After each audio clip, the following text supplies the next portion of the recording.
In a bid to manage our inflation, our central bank has maintained the base lending rates at a relatively high rates, which has resulted to slower growth because the private sector is not accessing loans and finances as would be expected. This is our growth has been supported by strong agricultural and manufacturing activities underpinned by favorable weather conditions, strong service sector, and macroeconomic environments, ongoing public infrastructure investments, especially in the housing sector, and sustained business confidence. The economy is expected to grow by 5.5% in 2025, as compared to 5.6% in 2023. Ladies and gentlemen, for the financial year 2025-2026, and the medium-term budget is being framed and prepared within the context I have just highlighted. The budget will also be anchored on the fourth medium-term plan, MTP4 of the Vision 2030, and continue to support the implementation of the bottom-up economic transformation agenda.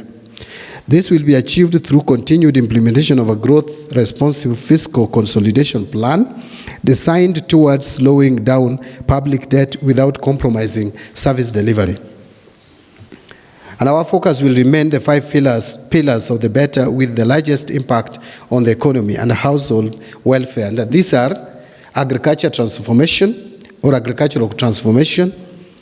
As I mentioned earlier in other fora, we must look at agriculture as a means to achieve an end, not agriculture or agricultural growth as an end in itself.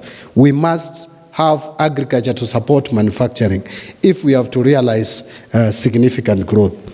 So agricultural transformation, number 2 is micro, small, and medium enterprises or MSME economy. Housing and settlement. Number 4 is healthcare. And lastly, the digital superhighway and creative economy. Further, the government will work towards ensuring responsible economic management to support economic inclusion and empowerment, broadening opportunities and promoting equity, attracting investment in key sectors, like improving health and education outcomes by increasing access to healthcare and all levels of education and investing in priority skills. In this regard, the sector working groups will be required to undertake a thorough review of the proposed budgets and prioritize allocations accordingly towards improving productivity and achievement of MTP4 objectives. I'm emphasizing this because the recent challenges we have faced as a country is as a result of not paying serious attention to productivity or using budget to promote productivity. That has slowed down employment creation and has also affected inclusivity or inclusion. So we must, as we work in our sector working groups, ensure that the priority areas which would help in enhancing productivity are given more attention as opposed to other expenditures. So ladies and gentlemen, the medium-term fiscal framework will be premised on the following assumptions. Number 1 is real GDP growth of 5.5% in 2025 and over the medium term. 2, inflation to be maintained within the target range of plus or minus 2.5% or 5%. We are currently within that range perfectly well, so we need to maintain that. Our interest rates to ease downwards and foreign exchange rates to remain stable over the medium term.